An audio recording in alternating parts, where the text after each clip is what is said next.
Welcome to This Explainer. Today, we're diving into one of the most fascinating intersections of physical labor and literary genius in modern history.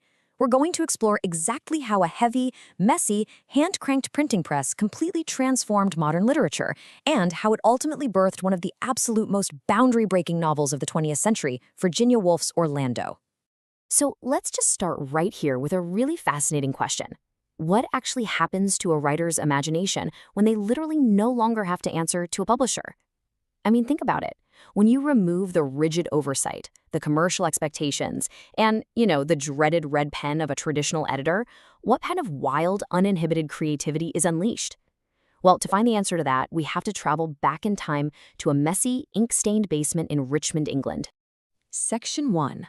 The Hogarth Press Catalyst.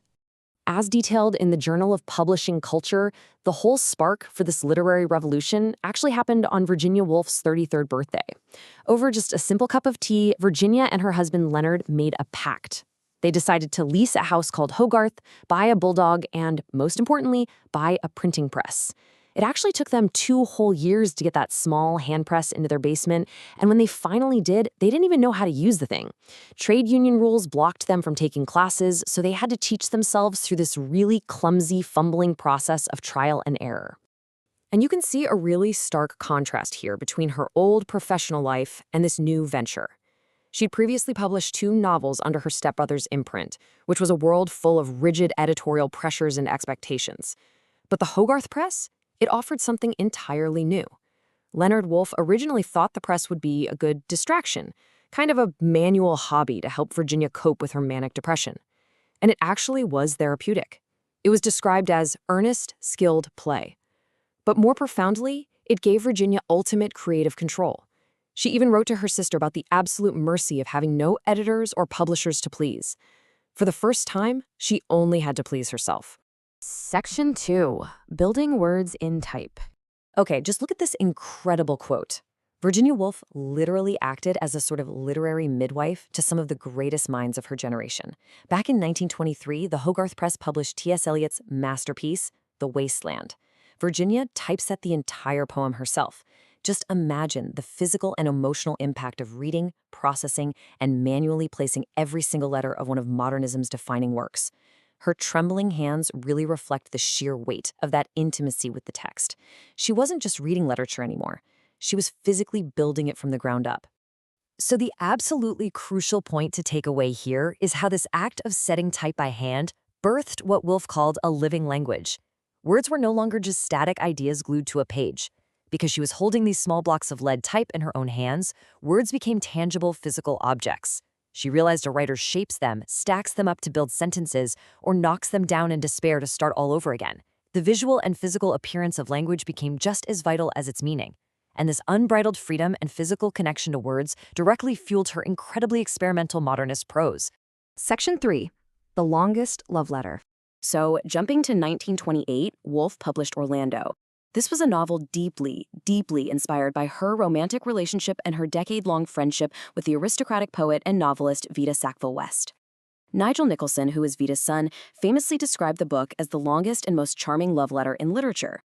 And because Woolf was her own publisher now, she could write a profoundly intimate, convention-defying book that openly celebrated her love for a woman while cleverly disguising it as a fantastical allegory.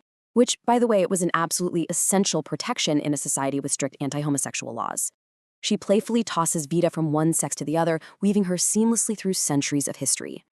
Section 4. Bending Time and Gender.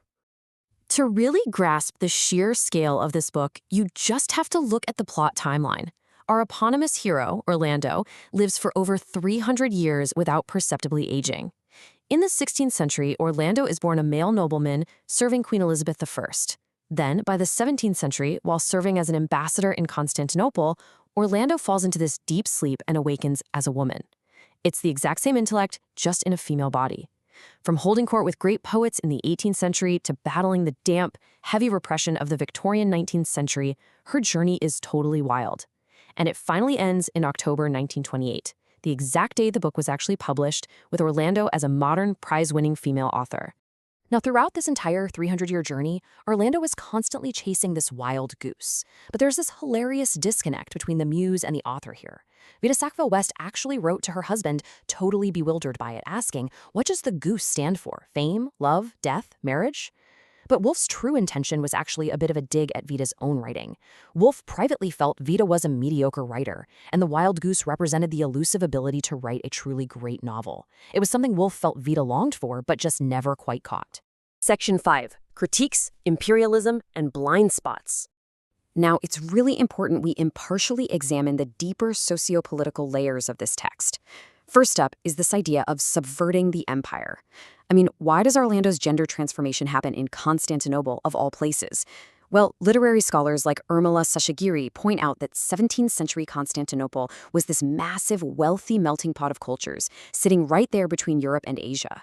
By placing Orlando's transformation during a time of anti-Christian riots in a powerful Muslim empire, Woolf makes the fixed British hegemonies of London seem incredibly fragile. It's supported as a deliberate way to undermine the arrogance of British imperialism and Victorian patriarchy, highlighting a world with shifting rather than fixed identities. At the same time, scholars also point out the text's significant historical blind spots. As noted by literary scholar Jane Marcus, an anti-racist reading of Orlando highlights some deeply problematic depictions. Specifically, there's a scene where Orlando kisses a Negro woman in the dark, which is critiqued for reproducing a colonial fantasy. In this scholarly reading, Black women are turned into exoticized, sexualized objects who remain linguistically silent in the narrative. This objective critique suggests that while Woolf was incredibly progressive in exploring gender and dismantling British hegemony, her engagement really reached its limits within a white feminist discourse that often subordinated colonial history and the Black presence in England. Section 6. An Everlasting Legacy. Despite its complexities and flaws, Orlando really remains this towering cultural touchstone. Because Woolf had that total independence from the Hogarth Press to write exactly what she wanted, she created a text so elastic that it continues to inspire vastly diverse adaptations today. It became a highly acclaimed 1992 film starring Tilda Swinton and was revived on the West End in 2022 starring Emma Corrin. It's even been adapted into operas across Europe. And just recently, it was freely adapted into a 2023 documentary exploring contemporary transgender life by Paul B. Preziato. The novel's boundary-breaking DNA just keeps evolving. Which brings us to a final thought for this explainer. Virginia Woolf found her ultimate creative freedom in the messy, tactile, heavy-lead type of the Hogarth Press. It was physical labor that set her imagination free to bend time, gender, and the English language itself. Today, we have the exact opposite, right? We can bypass traditional publishers entirely and self-publish to the world with a frictionless click of a button. But we really have to ask ourselves, in this frictionless digital age, are we producing works as bold and revolutionary as Orlando? What wild geese are we chasing today? Thank you so much for joining me for this explainer. I hope it sparked some curiosity, and I'll see you next time.